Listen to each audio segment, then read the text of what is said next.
A warm welcome back. If you just joined us, you're watching the news at 10, reaching you from our studios live in Lagos, Nigeria.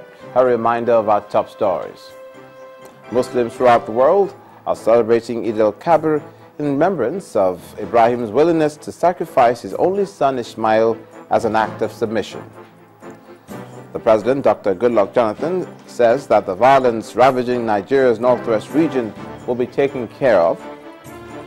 Vice President Namadi Sambo asked Nigerians to avoid violence and show love for fellow citizens. And Hong Kong's leader says police will take all action necessary to ensure public offices and schools reopen on Monday as thousands rally against violence.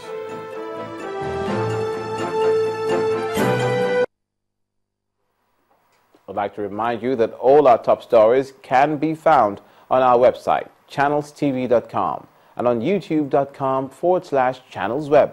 Do visit m.channelstv.com to see us live on your mobile device. You can also download the Channels TV app for Android, iOS, and Windows phones from their respective stores. We'd also like to urge you to please interact with the Channels Eyewitness feature on our Android, iOS, and Windows 8 platforms. If you have pictures or videos to share with us, tap the application on your device, swipe to reveal the Eyewitness menu, and follow the instructions.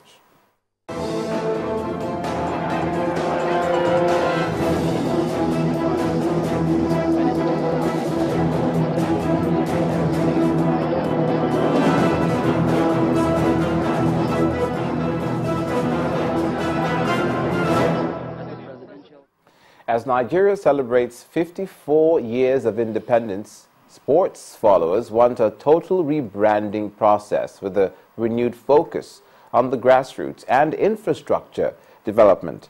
Despite major successes recorded in football, athletics, and boxing, sports in the country is struggling to meet international standards. In this special report, our sports correspondent, Austin Okunakwan, reviews the sector in Nigeria after independence. 54 years of sports in Nigeria has been a bittersweet experience. The country has done well in winning some international competitions and to an extent respected in Africa. But in terms of administration, particularly in infrastructural maintenance, Nigeria has failed. This is the National Stadium in Surulere, Lagos, built in 1972 and served as the main venue for the 1973 All-Africa Games. Since 2002, this building has been abandoned to rot. And from 2-0 down, Nigeria are level. In the year 2000, football-loving Nigerians sat in this stadium to watch the Cup of Nations final between the Super Eagles and the indomitable Lions of Cameroon. These pictures will disturb any football fan who has ever watched a match here. The area where we have problem is the maintenance. You know, as you can see, we are at the National Stadium in Surulere here. Beautiful edifice, zero maintenance. It's been abandoned for almost 5-10 years now. You know, if we can get our maintenance culture together, even though we don't have that much facilities in Nigeria, I think it will help the sports sector a lot. Despite the problems of infrastructure and administration, Nigerian sportsmen and women have firmly placed the country's name on the map of talented sporting nations. In the 90s, it was Chioma Ajonwa. Today, Blessing Okagbare is doing big things. During our own days, you know, we have coaches that normally train us. But when you go to National Stadium or anywhere, Unilag or Yabatek today, you just see some athletes trying on their own, you know, coaching themselves. Nigeria's major attention is on football, and the country has done well in winning the Nations Cup 3 times. Gold at the 1996 Olympics, the FIFA Under-17 World Cup a record 4 times, and dominated African women's football by winning the championship 6 times. But in the 60s, 70s, 80s, and even 90s, Nigeria was respected in athletics and produced world-class athletes. Director General of the National Sports Commission explains the reason for the decline. At a particular time, we got it right, keep moving up.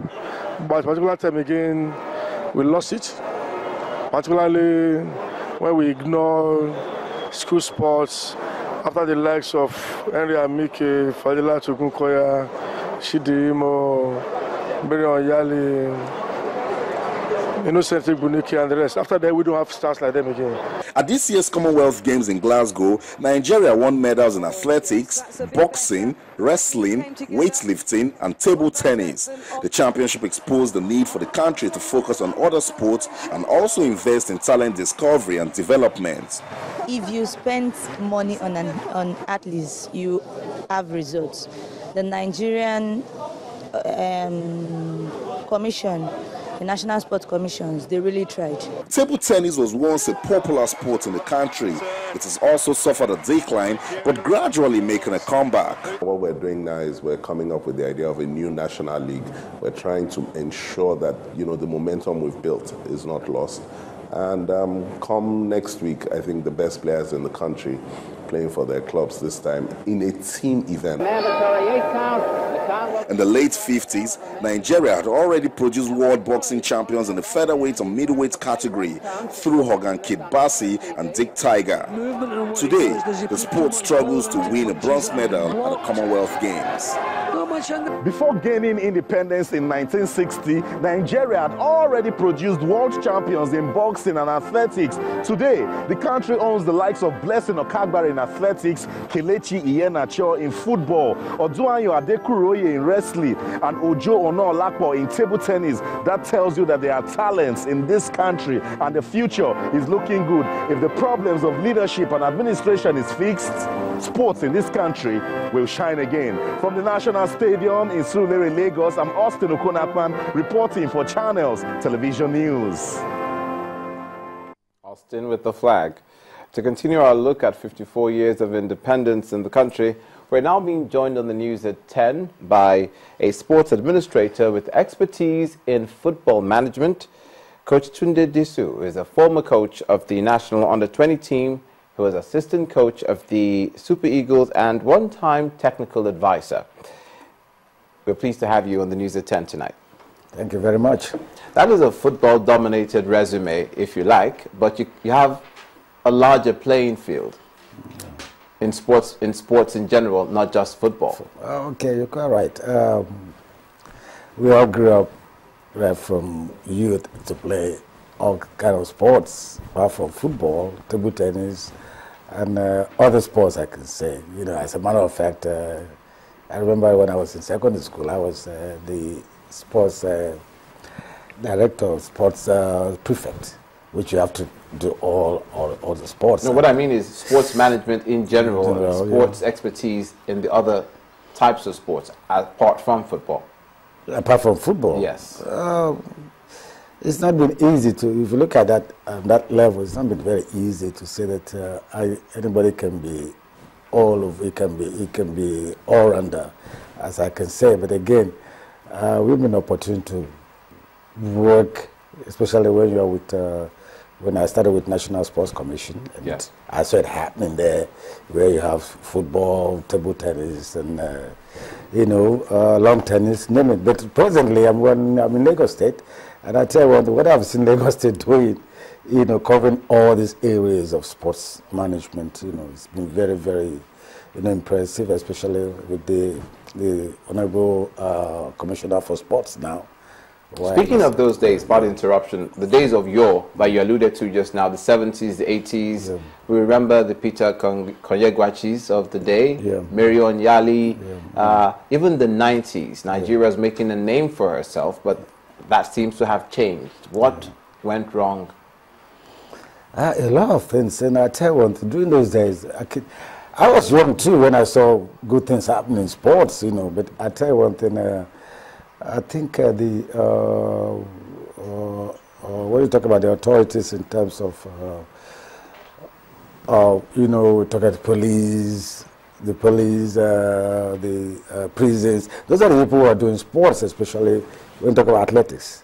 Okay. You know. I mean, on a professional point of view? Yeah, on a professional point of view. You'll find that those athletes come from police. You know, I remember the Abdullahi, I remember the Chijoke, they were fantastic athletes, you know, even from prisons.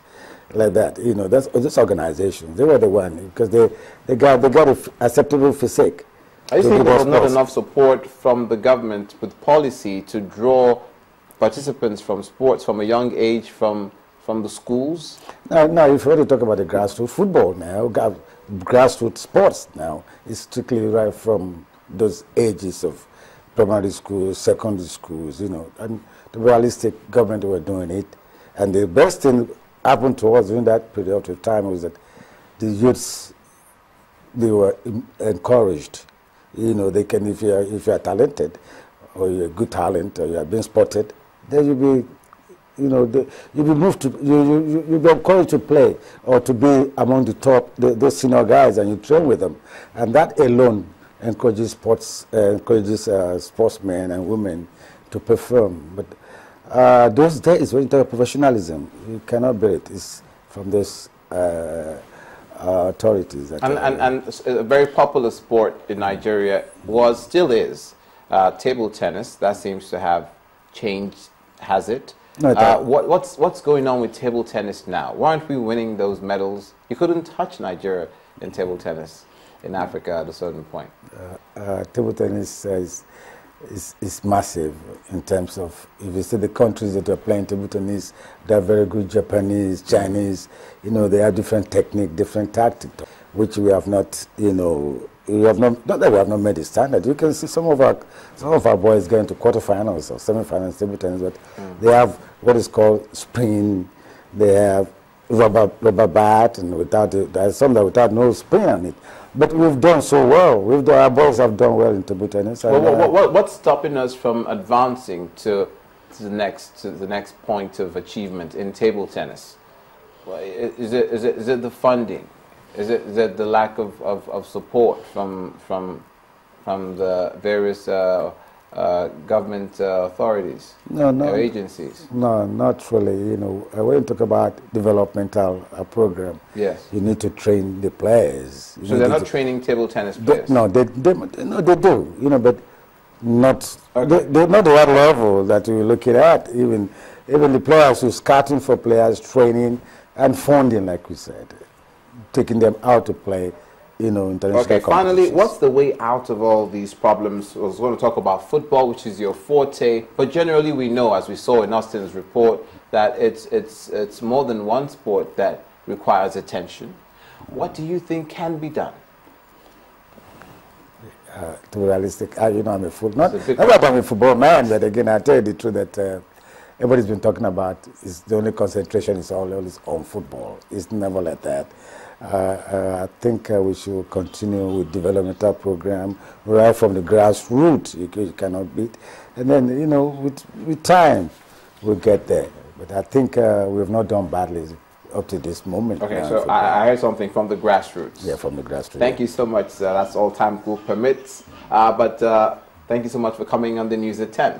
I'm very grateful. I'm happy to be here. Coach Pt.2 is a former coach of the National Under-20 team and assistant coach of the Super Eagles, as we commemorated Nigeria's 54th independence anniversary and focused on sports. We're going to take a break now. When we come back, the federal government urges the EU to invest in the proposed wholesale development bank. And that'll be on Business News. Please stay with us.